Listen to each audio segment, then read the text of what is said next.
are here in Medellin, Colombia. Woo! I am Sabrina Lamb. I am your moderator for this very important panel. Hola, benedito, neutro panel de educación financiera. Mi nombre es Sabrina Lamb. So I'm going to just set the table, what we're focusing on. And together with my brilliant experts, they have been leading the charge on this global issue. We're going to dive into the keys to financial literacy and discover the tools to navigate emerging opportunities in today's evolving global economy. Okay, we have a plan? We have a plan, everybody? Hello? Okay, all right. So first, we have Dr. Reginald Boudin. He is definitely a leader in this space. He is a visionary leader in finance, entrepreneurship, and civic engagement. He's the president and CEO of the National Association of Black Accredited Investors, which focuses on closing the Black wealth gap. He's a four-term consecutive House of Representatives from Arizona and held the position of House Minority Leader, entrepreneur, philanthropist, holds a doctorate of education, and on a personal level, he is a member of Kappa Alpha Psi Fraternity Incorporated and resides in Phoenix, Arizona with his wife and daughters. Can you give it up for Dr. Boudin? And we also have Ryan Johnson, Esquire. He's an expert in data protection and cybersecurity. He is corporate leadership-wise, he's the chief privacy officer and vice president and associate general counsel at Savas Learning Company, board member at Lake Trust Credit Union. He's an entrepreneur, investor, and co-founder of the National Association of Black Accredited Investors. He advocates for economic empowerment and financial literacy and inclusive investing. On a personal level, he is also a private pilot. I think he flew himself here. Private pilot as well. Please welcome Ryan Johnson, Esquire. Okay, let's start where... I feel like we got to introduce yourself. I mean, you got to introduce yourself. So I am Sabrina Lamb. I'm the founder and CEO of Wakiza, which means save and invest in Swahili. We provide multilingual financial education and global access to investing in U.S. publicly traded companies headquartered in New York City. Just my background is leading World of Money, the leading provider of immersive financial education for children in Spanish and in English. Thank you very much. So let's start with you, Mr. Johnson, Ryan Johnson, Esquire. Why is this important, this issue of financial literacy education, and what does it really mean? Great question. And so, as we know, financial literacy is, the basic understanding of financial literacy is understanding financial instruments, correct? But what I like to characterize how important financial literacy is a quote that I recently heard that said that the most expensive thing that we'll ever pay for in our life is the information that we do not have. And that really resonated with me because once I understood what that meant, it meant that the opportunity cost that we miss by not having the information that is available to us and how important having that information is. And so financial literacy to me, personally, throughout my own journey was understanding not only what I knew, but the limitations of what I knew, and more importantly, what I didn't know. And once I got to a point where I understood what I didn't know, it allowed me to really do a deep dive into the stuff that I was missing out on, and that kind of helped change my own financial trajectory. What would you say to the 15-year-old Ryan Johnson self? Oh my God, please, those Jordans are not gonna do it. Please, little ride, take that $125 and invest in Nike stock. I know it was not that hard. It was not that easy back then. You couldn't go on Robinhood. You didn't have a smartphone app. You couldn't go on Vanguard and buy the stock easily. You had to pay for trades back then. But where there is a will, there is a way. And that's something that I try to explain to my own sons. And just using that as an example, we were recently moving, and my sons have two twin boys. Found a pair of Jordans in my closet that I had probably since high school. And he said, man, you know how much these Jordans are worth now? They're probably worth about $400. And I said, you know what? I think I paid about $125 for those Jordans, and let's look up what that $125 invested back in high school would have been worth today, and it would have been worth probably over about $15,000. Wow.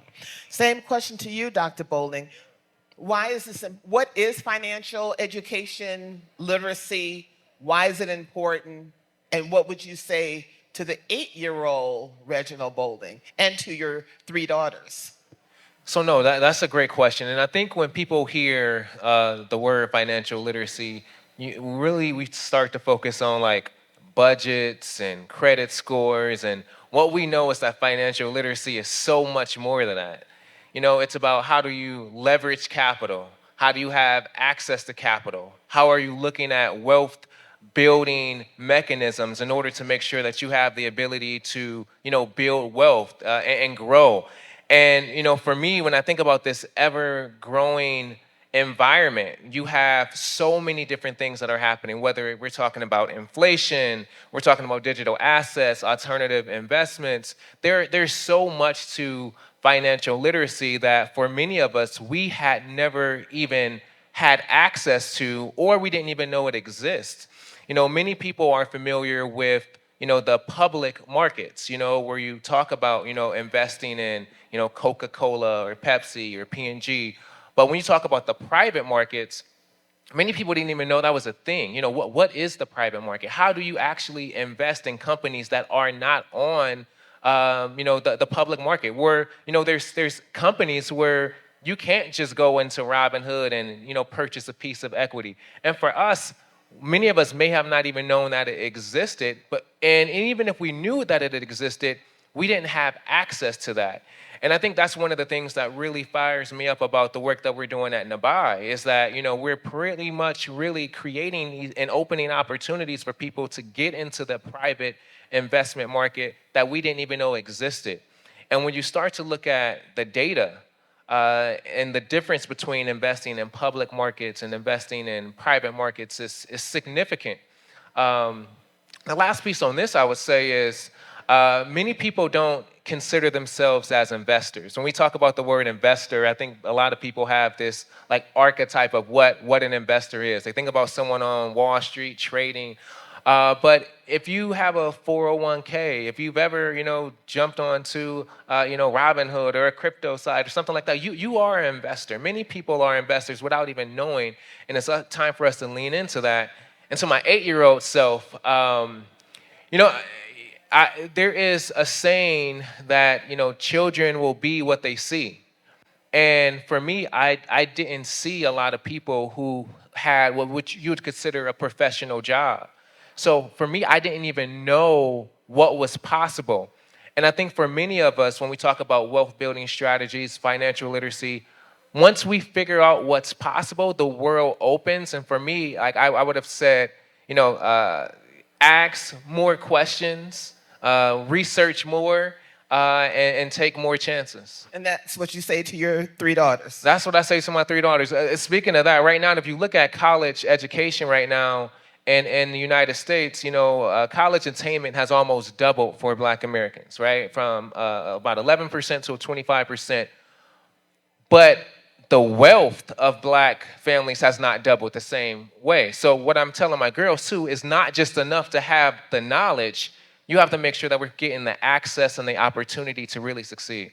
Exactly. I mean, there's financial education. The proper approach is learn, earn, save, invest, and donate. I believe everyone should invest, but don't invest until you have the financial education and why you're investing. And to your point, consumers are investors without knowing it, but they're not receiving any ROI, return on that investment from that purchase. Maybe an emotional street cred, but they don't pay the bills.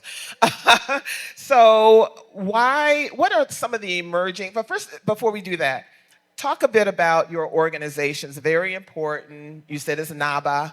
What is the mission behind it? What does it do? Well, the National Association of Black Accredited Investors is a group that was formed in order to pool the collective investment strategies from a group of people and leverage that to have access to exclusive investment vehicles that were traditionally unavailable to a wide swath of individuals. Most investment opportunities or private investment opportunities is on a who you know type of basis. If you don't know someone who has access to a particular fund that may have favorable investment returns, you won't get in it. And I'll use my own story as an example of me recently had an opportunity to invest in one of two of the most valuable private companies in the world. So right now, TikTok and SpaceX are the two most valuable privately held companies in the entire world. None of us here can just go buy it off of the street. We can't go on Robinhood to buy it. We can't go on Vanguard to buy it. You have to have access to a broker who has access to that particular fund that is offering those pieces of securities. I didn't get that relationship I got that relationship through my colleague Reggie, through someone that he served with at the state house and the legislature in Arizona. And it's usually these relationship-based opportunities that allow you to have access to some of these exclusive deals. When we kind of recognize that pattern is when we said to ourselves, what if we brought this back to our community and brought them a way and an avenue to be able to invest in some of these exclusive opportunities? And that is what NABAI does. It kind of leverages the collective investment goals of our members and to be able to get into some of these exclusive funds that we traditionally have not had access to. It's been very well received on the member side and our partner side. The partners, the investment funds, the institutional investors, they want our dollars. They want to close the generational wealth gap. They know about it just as much as we do. They know that this is one of the least diverse areas of investments in the country, and they're aware of it, and they are looking to help. And we, as our members, of course, we are looking to gain generational wealth by doing so. One point that my colleague said about the private markets that has always stood out to me is, yes, investing in the public stock market, you should invest in your 401k. Your Roth IRA. You should buy index funds. That is an excellent way to set yourself up for a nice retirement. But the private markets is where you set yourself up for an excellent legacy, where you have legacy wealth. The returns far outweigh the public returns that you would get in the private returns, and it all comes through access, and that's what we're providing. Wow. Dr. Boudin, would you like to dovetail on that? No, I mean, I think Ryan said it as well, and I love when you talk about the difference between retirement and legacy. And for many of us, as we're having this conversation and we're talking about what does it mean to build generational wealth, that means we have to do things that we've never done to get things that we've never had. And the reality is, if we continue to do the same things, that we can't expect opportunities that have never been there before. So, everything has risk. The question is whether or not you have the ability, the knowledge, the skill, and the determination to say, I want to change the generational divide and legacy for my kids and their kids, to make sure that we have the ability to change the dynamics of what we want. So we're here in the diaspora, and as Cordell said, and definitely shout out to Cordell and Maria for this vision and opportunity to be here.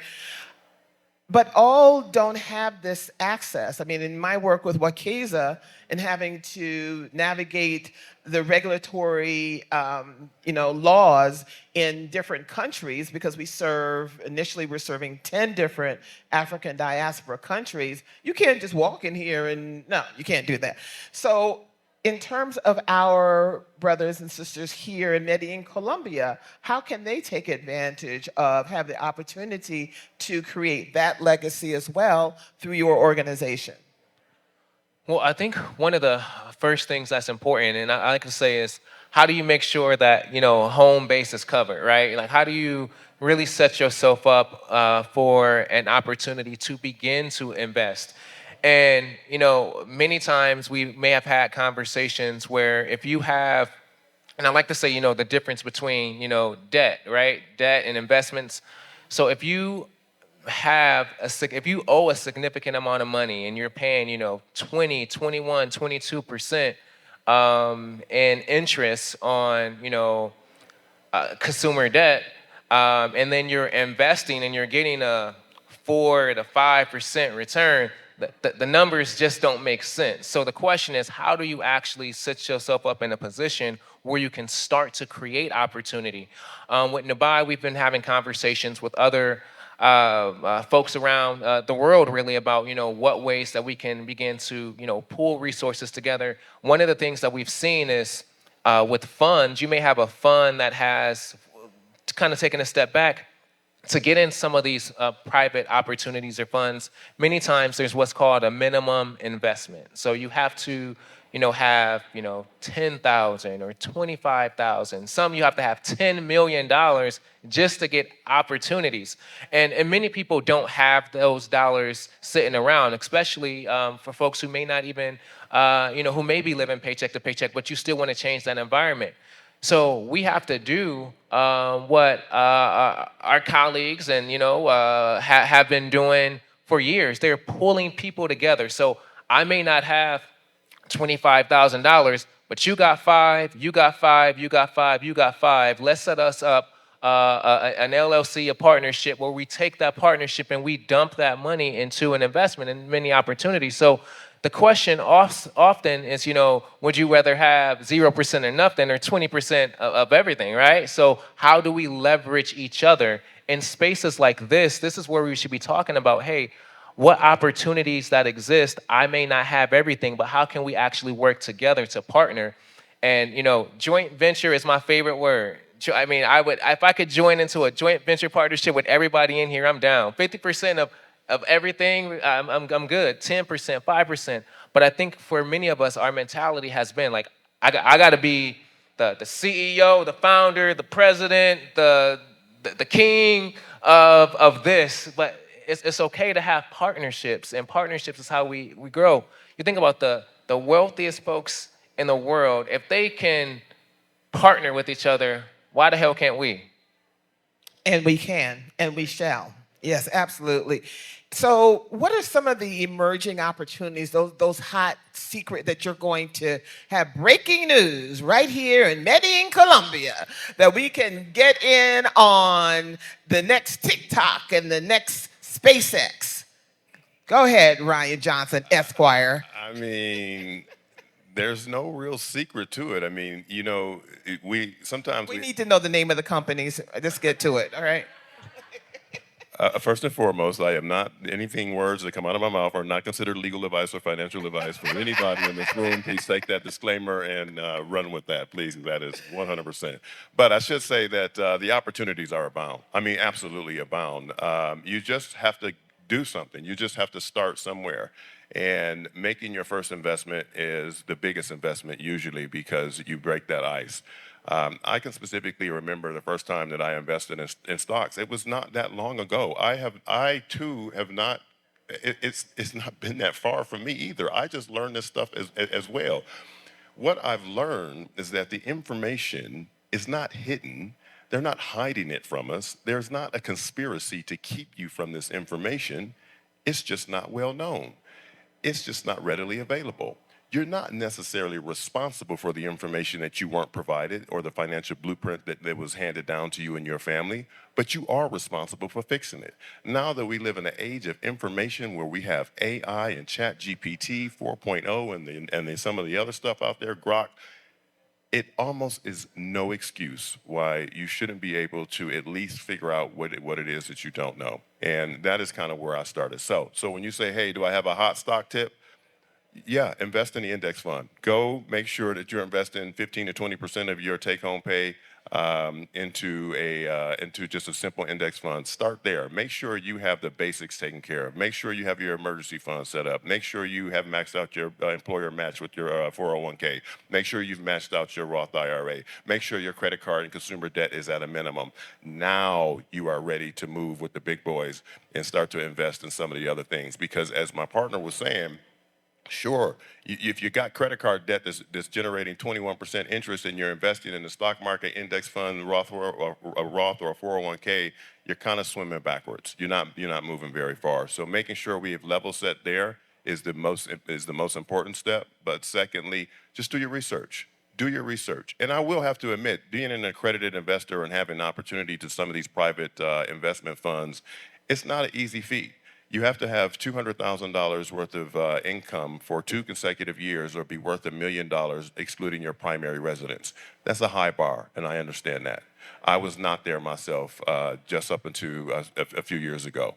But once I found out that this was where the majority of the wealth was created, and those were the thresholds that was stopping me from getting into that, I worked 2 jobs.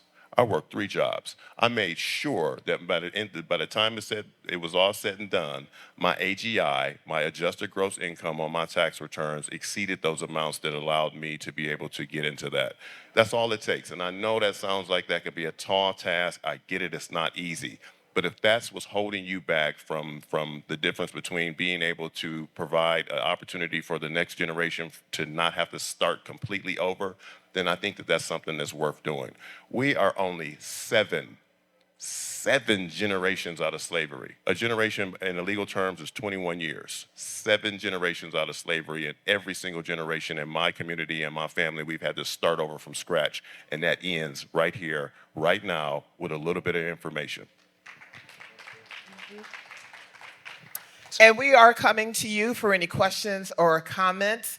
So, Dr. Boudin, so since Ryan Johnson Esquire refuses to drop some names, some companies for us, I'm going to leave that to you. No, so one of the things that I would say, and I don't want to say this is breaking, but I will say this is how you can leverage the tools that are available to you to maximize opportunities.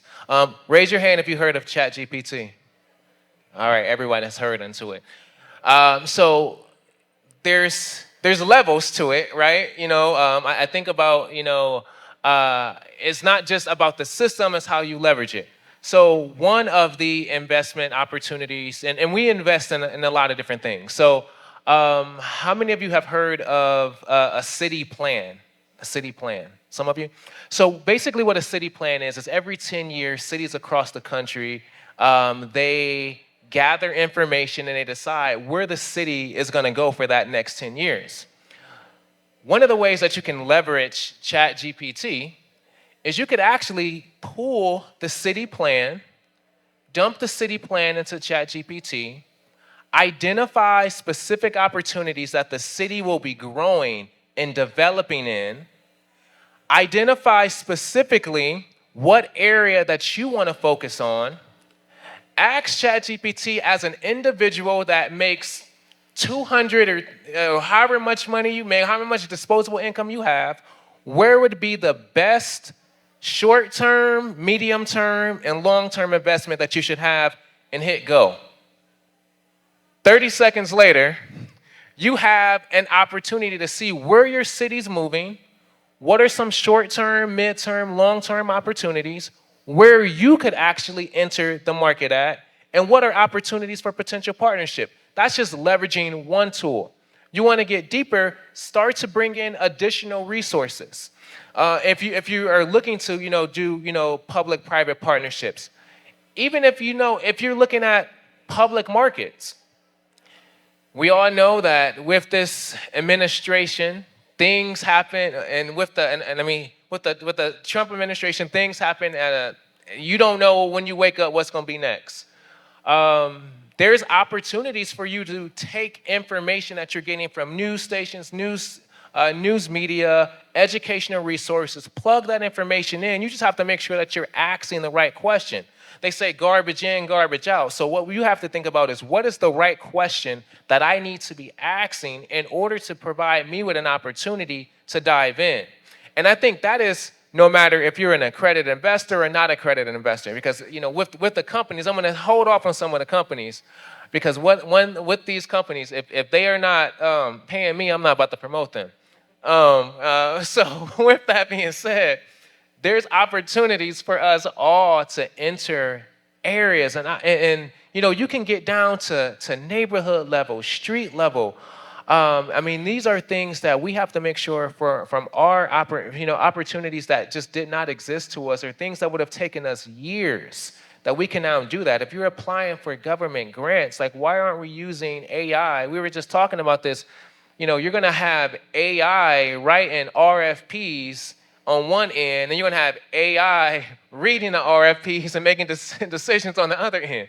Like, we have to make sure that we are getting on the front end, because provides us an opportunity to democratize investment, democratize wealth building, and if we don't jump in now, we really could be losing many opportunities. Thank you. And this is the ethical, responsible answers. Maybe there's someone listening on the replay or whatever. Why didn't they just tell me some companies? I got one for you. Go ahead. I got one for you. And it's common sense. It's common sense. The thing about investing is kind of common sense, right? Understanding where the market is going to go. So just give you an example. I remember when the pandemic hit and no one could go outside.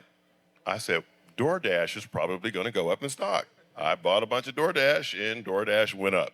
But think about what's happening right now with the climate. It's getting warmer and warmer and warmer. We're in Phoenix, Arizona, and I think we broke a record for having the most consecutive days over 110 degrees, and we keep continuing to break records.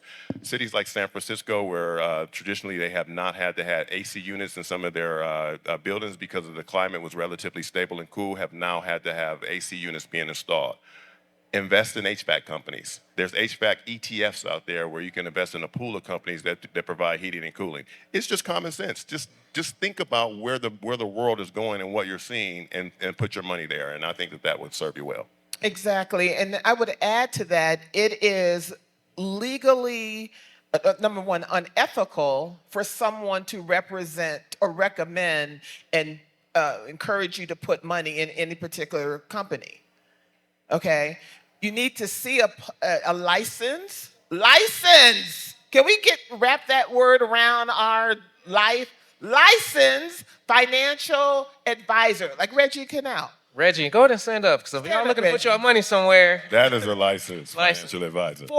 Because each of us have our own life goals, our own needs, our own priorities. One investment may not work for me. Maybe I don't like food delivery companies. That doesn't matter, but maybe I do. So that's why you need to, have that proper financial education and the questions you need to ask yourself, as opposed to following someone that has 1 million followers on YouTube and then wants you just to buy their course. Okay.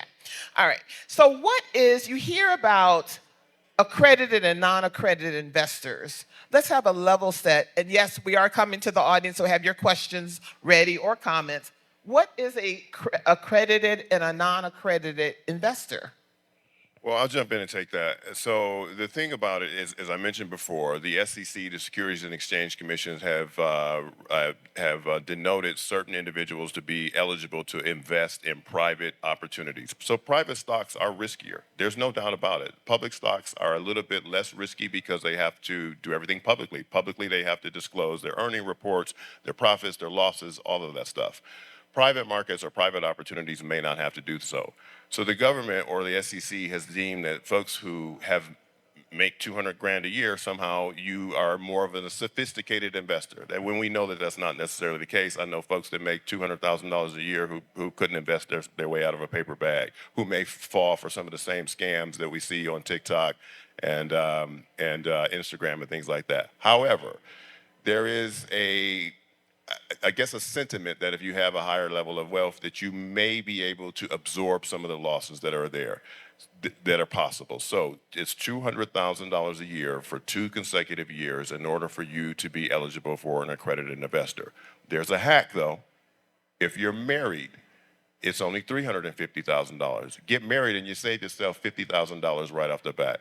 And that is a whole other topic in and of itself of how we are missing out on a lot of black wealth because blacks in our community are getting married at lesser and lesser rates than our counterparts. That's something that needs to be fixed in and of itself.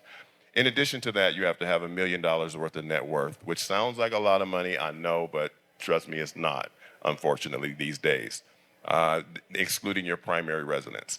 Again, some of these sound like some very, very tall tasks to get over, but if you set a goal and if you work to achieve that goal, I'm confident that if you're serious about it, you can get there. Now, there's enough for everybody here. It's not just regulated to these accredited, some of these private investments are not just regulated to accredited investors. There's also what we call Reg C and D investing as well that was put in place by the Obama administration when he was there that allowed, I'm sorry, Reg C and F, which basically stands for crowdfunding. You can crowdfund, you can invest up to $250,000 or I'm sorry, $250 or $1,000 into a crowdfunding opportunity. Those are private investments in and of themselves. And yeah, that's something that I would highly consider or encourage you guys or anyone who is not quite past that threshold to do. I encourage my own sons who are certainly not accredited investors to invest in some crowdfunding opportunities. So the opportunities are there. Now, I will say that there is a effort underway to redo the regulations and requirements for accredited investors. And one of those things are just financial literacy and education. If you are an educated person that has taken a financial investing course, or so to speak, then you may very well have the financial sophistication in order to invest in a high-risk investment. And that's one of the things that we're focused on in NABAI, the National Association of Black Accredited Investors, is educating our members to become to have the financial acumen to be able to invest in this when these SEC regulations start to ease, and they are coming. They are coming. Can I jump in here? Yes, absolutely. I just want to say, United States, according to the Organization of Economic Community Development, when it comes to the issue of financial education, we're ranked 17th in the world. New York State has a D grade. Okay, so this issue is, and it also permeates throughout the diaspora, so it's not just the United States, not just New York. And when we stabilize individuals, families, and communities, we stabilize the world, but the foundation has to be based upon financial education. Definitely dovetail, but those regulations as it relates to non-accredited and accredited, weren't they enacted during the 2008 stock market crash, or there was an economic crash? Wasn't it in response to one of those crises? Yeah, no, you've seen a lot of regulation, especially as you've seen, the crash, banks crashing. So a lot of, of those regulations were put in place. Right now, you're actually seeing a lot of those being clawed back. But one of the things that I wanted to say, and I spent about almost a decade in electoral politics. And when I was there, one of the things that was clear is that the law is made by people just like you and me. Growing up, I would always think. So I grew up in a neighborhood that, again, we didn't have a lot of folks who wore suits and they were professional. So for me, I wanted to be a lawyer growing up. But only thing I would ever, I would watch on TV, Law and Order and the show called The Practice. I never knew how to become a lawyer. So when people would ask me what you want to be when you grow up, I would just say a football player, basketball player, because I didn't know actually what I could do to become a lawyer. And what's happening, and the reason why I tell that story specifically is that what you're finding right now is that many folks who say, I don't get into politics, or I'm not involved in politics. I think what they're saying is that I'm not political, right? I don't want to be, on this end of, the policy and the divide that you see. But we also have to realize that politics is in everything, and politicians are just people just like you and I, and they have opinions. And even when you think about this accredited investor rule, it literally was somebody said that, let's find a number to determine who could actually invest in private deals. And they said $200,000. when you start to look at the data, what you notice is that a lot of black folks weren't making $200,000. So you immediately cut out individuals' opportunities from even investing into private deals. So I don't say almost all laws are arbitrary. And when you look at, some of the laws that have been on the books, a lot of those have been arbitrary. So one of the things that we're also focused on and pushing back is to change, as Ryan mentioned, change the definition of what does it mean to be an accredited investor. You could have multiple degrees. You could have, you can be well educated, but if you don't meet the monetary requirements based on the law, you can't jump into these opportunities. This is actually one of the areas that both, Republicans and Democrats have actually agreed to, and you've seen some movement on legislation right now to change the requirements of what it means to be an accredited investor. We'll see how that moves and how that ushers through, but everything is arbitrary, and I would really hope if you see a law, if you see something that you don't agree with, then you see that it's not providing our folks an opportunity to access the game, we have to challenge it. Well, one last quick keynote is when I was in the state legislature, I would have lobbyists meet with me all the time, and I would give them 15 minutes. I would say, if you can't explain what you're trying to tell me in 15 minutes, then we don't need to have this conversation. But what I would find is that many times lobbyists wouldn't look like folks like us in the room. And it's because we didn't know that we had direct access to elected leaders. We didn't know that we could just come up to them and have those conversations. And even business owners. So if we all had an idea in here to create a grocery store, and we wanted to put the grocery store right across from the hotel, but we look at the zoning laws, and the zoning laws say grocery stores can't go across the street from a hotel. For folks who look like us, we would be like, okay, well, we can't use that location. We'll go to another side of town, which may not be advantageous. But what I would find is, like, some of my white colleagues, they would say, how do I change the zoning laws to make sure that the grocery store is across the street from the hotel? So they would push the law, push zoning issues, and we have to make sure that we're doing that. So everything that you see, whether it's about, entering the market as an accredited investor or starting a business or, applying for grants as an entrepreneur, we have to challenge everything because we have the ability to change laws. Laws are made by people just like you and me. I'm happy to see that Colombia has its own stock exchange. Many countries do. So this conversation that we're having doesn't just align with the United States, but no matter, money is global. And I think about the brilliant entrepreneurs that are outside that I'm definitely encourage everyone to support. They're part of the Colombian economy, and hopefully they're receiving financial education that will also enable them at the right time to invest. I also see financial education as a life cycle. Different goals for your sons is different a goal than, let's say, a 50-year-old. So all of that is definitely included. But what's often left out of this conversation, and we are coming to you in about 3 minutes, everyone here, thank you for being here, is risk. We always talk about, it's going to be amazing. I'm going to invest in them and I'm going to be rich by Tuesday. We never talk about risk, Ryan Johnson, Esquire. Talk about risk. No risk, no reward. I'm pretty sure everyone has heard that. But I just want to touch on one thing that my colleague was saying, that there is always a way around everything. I've always had an entrepreneurial spirit ever since I was a young man, 15, 16, 18 years old. I would say, wow, I would love to open up a Rally's franchise. And I'd go online and I'd look to see, what does it take to open up a Rally's franchise in this area? And they'd say, oh, it's about $35,000. Like, okay, I probably maybe round that up in the family or something like that to open one up. But they'll also say, well, you have to have $500,000 worth of net worth, excluding your primary residence. And that was it. I was done. I wouldn't think anything else about it. It wasn't up until about 5 years ago that I realized that you could buy proof of funds. You could go to someone else and say, hey, I'm going to pay you X amount of dollars for you to add me to your bank account so I can show that I have $500,000 worth of net worth and get around some of these things. So don't let some of the stuff that you see out there dissuade you from getting around that. Now, back to the risk factor.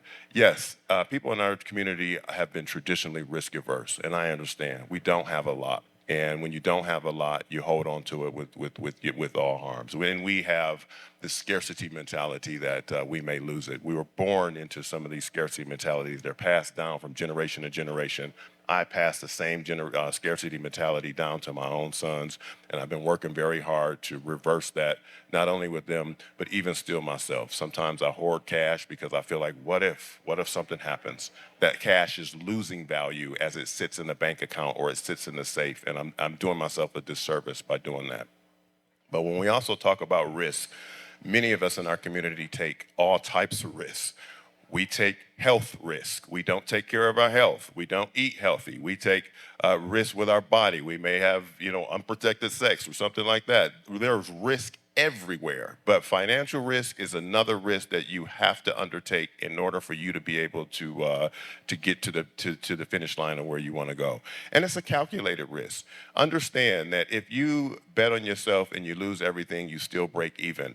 Understand that you have what it takes to get whatever you've gotten. You can get it again. If you lose it today, you can make it all back within a few years. I promise you that. And that wasn't until I went through that myself. I had tremendous financial loss after the crash in 2008. Lost everything, lost my job, my house was foreclosed on, my car was repossessed. I was broke, I didn't have anything. But I got it all back, and it will come back. And it's not to say that you have to go into it thinking that these terrible things are going to happen to you, but just know that they are possible and know that you are in a position where you will be able to overcome them. Know that with no risk, there is no reward. You can buy bonds, you can buy safe investments, but it's not going to get you the returns that you need in order to build legacy or generational wealth. You have to take the risk. I also want to mention, because I forgot about my insistence on that you having a licensed financial advisor, is because they have a fiduciary duty to give you the proper financial wisdom that does not benefit them primarily.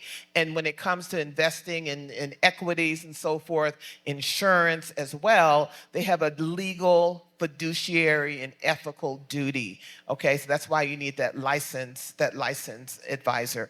Risk. Yeah, no, I mean, I think Ryan really laid it out, from a risk standpoint, I think also asking, what is the risk of not taking action? What is the risk of not actually trying something new and be one medical emergency away from losing everything? What is the risk of saying that I may be comfortable right now living paycheck to paycheck, but what if I lose my job? Like that, living paycheck to paycheck, that's a risk. Everything is a risk. I'm never gonna forget, my wife Simone, she's up here. We were pregnant with our first daughter, and I had an idea of starting this company, and we were pregnant, we were getting married, we had mortgage, and I had a really good job, making decent money, and I'm like, I just can't do it no more. Like I want to, I think the business that I want to create actually can provide an opportunity, which meant taking a risk and quitting a job that provided safety for us. And it was, tough. She 100% believed in me. So you definitely make sure you have a partner that believes in you. But if you have an idea of, starting a company or taking a risk, or if you, I meet so many people say, I actually was going to do that, or I thought about doing that. I mean, I think you have to take a risk and try something new to get something that you never had. And literally that changed our entire life, leaving stability, creating something that there is a market for, growing that. It was a challenging for, like a year or two, but getting to where we need to. And I'm not advocating for folks to quit their jobs tomorrow. That's not what I'm advocating for. But I am advocating for you to take a risk and try something that you've never done before, especially if you believe in it. Because if you don't believe in yourself, who will? And when I think about even risk, and to Ryan's point, not being willing to change or try new things really puts us in a position to lose opportunity. For years, you just have money into like a savings account just sitting there. And we've been told by banks, just put your money in the savings account, 3 months, 6 months. You're earning 0.4%. That's the average at best. At average, 0.4% interest on your money sitting in a savings account. Even just switching it to something called like a high yield savings account, you can move to, 5%, 4%. So just even knowing the terms, like for some folks never even heard of high yield savings account. If you haven't, write it down, move your money from just a typical savings account, move that there. But it's small things like that that we just don't know about, that I think it's important for us to really make sure that we take the risk to ask people, do the research, and make sure that we're not inactive. Coming to you, audience, what's your website, the organization's website, so that everyone can learn about the programs that you offer? Absolutely. It's NABAI.org, and that's NABAI.org. Repeat that, please. NABAI.org, NABAI.org. And we shared some information on the WOVA app about some of the articles that we wrote about the history of Black accredited investors and how we got to some of the requirements and what we're doing to change that as well. Plethora of information. I encourage everyone to sign up. Whether you constitute or classify yourself as an accredited investor or not, I would highly encourage you to sign up just so you have access to the information that we want to give out for free. Information is key. Questions? Yes. Tangela Johnson from Dalton, Georgia. Long question, but I'll try to make it short. So you talk about taking risks. I believe very much in taking risks. 2 years ago, my husband and I started the process of buying land. Side note, I think land is more important than thank you. I think buying land is more important than buying a structure. Okay? So we bought 136 acres over the last 2 years. So everything that I made, we used it towards buying that land. And so the next step is we want to do a leadership retreat center, have cabins and all of that. It's on the side of the mountain. So we've, worked with the civil engineer and all those things. We're at that point. So you guys mentioned unaccredited, what was the word you used? Unaccredited. And non-accredited. And non-accredited, right? So one of my mentors. Accredited and non-accredited, sorry. One of my mentors actually said, Tangela, you need to, because the infrastructure, I need to build a roads on the side of a mountain. So I've leveraged about, like I said, $1 million. So how do we get funding? I'm not looking for angel investors, all of that. Dr. Boudin? Yes. You said, get 10 of your friends together. One of my mentors, who's a multimillionaire, said, hey, Tangela, get 10 of your friends together to give you $50,000 or whatever to do the road. How do you legally go about doing that? Does that go against SEC, or what does that look like? I don't see myself crowd forming. I see myself talking to 10 or 15 of my friends and say, hey, do y'all want to get 10% on this or whatever? No, so it really would depend on how you're structuring it. It sounds like it could be sort of like a real estate syndication. So this is not something that you're putting on the market, right? So this is not. So this is part of your own company to create infrastructure to build a road so folks have access to the retreat space. Absolutely. No, I mean, as you're talking about this, I seen my wife. She smiled because she loved this idea, the whole retreat space, right? So look, you might got your investor already. Oh my goodness! But it will seriously cash flow, like I said, 3 to 5 million a year. But that infrastructure cost for anybody in real estate is really, really expensive now. Yeah. So there's some attorneys that we can actually connect you with to craft. You can craft. There's structures that you can create and craft to get around, as Ryan mentioned, you can get around a lot of these rules, but it's also making sure that you have the right people. And one of the things that we see is that people, many times, they don't spend the money on building the infrastructure around them to make sure that they're safe, and then they take the risk of saying, let me just bring my folks together, and then realize you did something wrong. So what we can do is we can definitely connect with you and work to make sure you have the infrastructure, the attorneys, the agreements in place to actually begin to get investors. But something that you're doing right there, I don't know everything about the deal, we'd have to talk different. But there's definitely ways around that to have folks who are non-accredited investors invest in something like that. Yeah, and I would add in real quick. I know I'm not an SEC attorney, but I do know that there is a friends and family exception, and there is a real estate syndication exception that you can do. That you will not cross any thresholds within the SEC. I would wholeheartedly encourage you to reach out to an attorney, anyone who has some of these questions. Oftentimes, we think that attorneys are really expensive, which we are.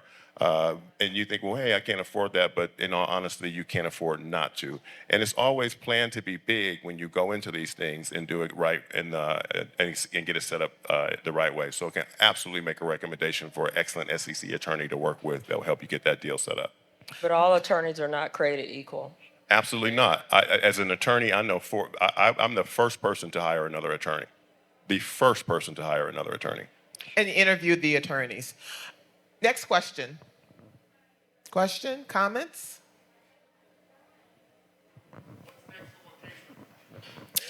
We will launch in June. And if you follow Wakeza, sign up for the newsletter. They have some very exciting announcements. Can't say it now. I wish I could. But also you can connect with me on the HOVA app and on LinkedIn. But the website is Wakeza, which means Save and Invest in Swahili. We are going to serve 10 African countries for phase 1. So it's WEKEZA.com. Any other questions? Any other questions or comments, actually? Yes. Here's the microphone. Hi, good morning. Thank you so much. It was an amazing panel and discussion. I'm a small business owner, so I have certainly taken the bet. Can I say, first time meeting you? Yes. You are a business owner. Yes, I am. I am a business owner. I am a business owner. Period. Yes, I am a business owner. Proceed. After I have offended you, proceed. No, it's totally fine. I appreciate that. So I am a business owner. I've taken the bet on myself, right? I've taken the risk. And in this case, we've seen amazing growth in our organization, which is fantastic. However, it's kind of the first time for me that I've seen this level of revenue and this level of growth. And so you have capital, which is fantastic. You're taking doing all the things that you said, investing, doing these different things. But there's this also uncertainty of, am I doing it the right way? Or what else should I be doing? When I look at what we've paid in taxes, it's like, oh my gosh, like this is someone's salary. I'm paying this out. The first time you're doing this and you're involved in exchanges like this. And so I would ask a question to you on, what do we do when we find ourselves in a position where we've generated more wealth than we have ever seen before, and you want to de-risk the actual risk of losing it all, and you also want to make sure that you're setting yourself and your family up for success in the near future? It's just uncertain what that looks like. Brilliant question. I'm going to jump in and answer one point, and then I'm going to turn it over to my colleague Reggie, who can answer this because we literally just had this conversation. And again, I'm not promoting my profession, but please talk to an attorney. Talk to a tax attorney, not necessarily a tax planning professional or a CPA, but a tax attorney. You should have, at this point, you should have what Robert Kiyosaki calls his rugby team, which is your tax attorney, your financer, your banker, your CPA, and they should all be working together as they work for you. They have an invested incentive for you to succeed and for you to minimize your tax burden, because your tax burden is a part of your wealth in and of itself. But I'm going to turn it over to Reggie. He can tell you a little bit more about that. What are the distinctions? Because maybe some people think a tax preparer is the same thing as a tax accountant. What are the differences? How do you distinguish them? Your tax attorney should be telling your CPA what to do, to be quite honest with you, to maximize your tax strategy. Listen, no one wants to pay more taxes. We all want to pay our fair share, but no one wants to pay more than they're legally required to. And you shouldn't, to be quite honest with you. And tax optimization and tax strategies are put in place to make sure that you are minimizing that burden and being able to reinvest in your company. The way the U.S. tax code is structured is almost structured for you to continue to succeed. This country runs on business, and that's what I've been telling folks, anyone who would listen. Be a business. This country is not optimized for consumers, unfortunately. This country eats consumers, but operates for businesses. And so having a correct estate, 360-degree estate plan where you're working with your estate attorney, you're working with your tax attorney, you're working with your CPA. And I know all this stuff sounds expensive, but it's all tax deductible at the end of the year, and it's just the cost of doing business. No, that's a great question, and I'm glad that you're first like in a position to even begin to think about that. And I think part of it is getting a financial advisor, as Ryan mentioned, and also your team. There's been some stuff that that I didn't know as we've been working with financial advisors over the years. How many of you are familiar with the tax loss harvesting? Tax laws. Harvesting. Okay, so if you have, it's basically a tool that you can use if you're in the stock market. If you play in the stock market, say that you invest $10,000 in the stock market in Pepsi. Pepsi goes down to 5,000. So now that means you had a 5,000 loss in Pepsi. You could sell Pepsi at 5,000 and you have created a $5,000 loss. And say you take Pepsi and you move the money to Coca-Cola. So your portfolio still has $5,000, and say Coca-Cola then moves up back to 10,000. So your portfolio is now at $10,000 because remember it started at 10 and went down to 5. You moved it to a different one, same sector. Now it's up at 10. You've created yourself a $5,000 loss while you still have the same portfolio amount of $10,000. So essentially, there's systems in place that will allow you to buy stock, sell stock, rebuy stock. Every time you sell that stock, you're creating a loss. So your portfolio can have a significant amount of capital gains. So you can gain money in the stock market. So your portfolio could have $1 million, but you could show $300,000, $400,000 in losses. So many times for us, when we invest in the stock market, we see our money go up and then go down and go up, and we just kind of sit there. But there's actually strategies and systems in place to actually sell. You get a realized loss. You can sell. You could bank that loss. So at the end of the year,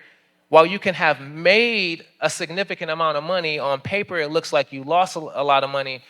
Long story short, financial advisor, we can talk deeper about it. I'm making it super simplistic, but it is an opportunity for you to leverage the tax code in order to benefit you. You see how folks are making millions of dollars a year, and you say, like, how do they pay no taxes? They're leveraging the system. And you mentioned, like, your tax bill is crazy. And someone who probably could have made 3 times what you made and paid less than you, you're like, no, that's not right. So we have to make sure that we're leveraging the system. And that's a blessing to have. I got tax bills so big, I call them Williams. You had never even thought that you'd get to this point where you're paying more money in taxes than you made in previous years. Everyone, you can follow up with Ryan Johnson, Esquire, and Dr. Reginald Boudin on LinkedIn, on the HOVA web app, as well as outside. Thank you so much for joining us.